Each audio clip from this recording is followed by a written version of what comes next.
ఆవిర్భావ సభలో మాట్లాడారు. ఆ రోజు నుంచి నేను తీసుకున్న నిర్ణయాలు కొంచెం ఇబ్బందిగా ఉంటాయి చాలామందికి.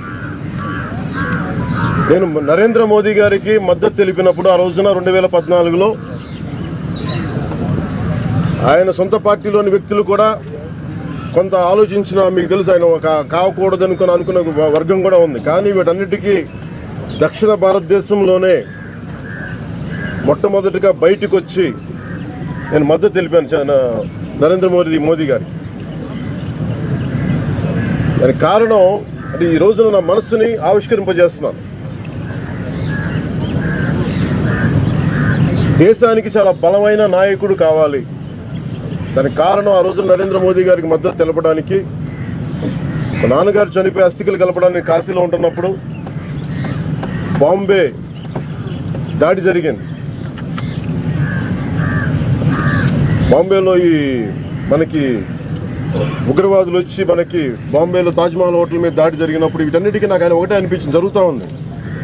అలాగే దానికి ముందు పార్లమెంటు మీద అటాక్ జరిగింది.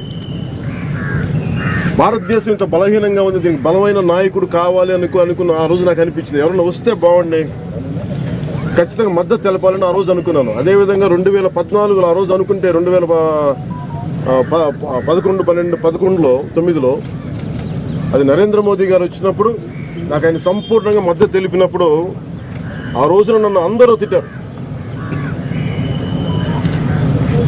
నేను ఒక నిర్ణయం తీసుకుంటే దానికి వెనక్కి వెళ్ళను.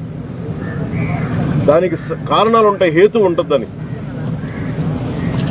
ఆ రోజు నేను ఏ రోజు కూడా, ఆ రోజు నుంచి ఈ రోజు వరకు కూడా నేను నరేంద్ర మోదీ గారు వారు పిలిస్తే వెళ్ళాను తప్ప,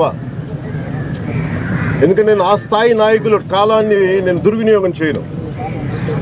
కనీసం ఒక ఫోటో ఆపర్చునిటీ కూడా నేను అడగను. అంటే ఇవన్నీ నేను దేశ సమగ్రతని, దేశ అభివృద్ధిని ఉద్దేశం పెట్టుకునే మాట్లాడుతాను, ఒక అభిప్రాయం మద్దతు తెలియజేసిన.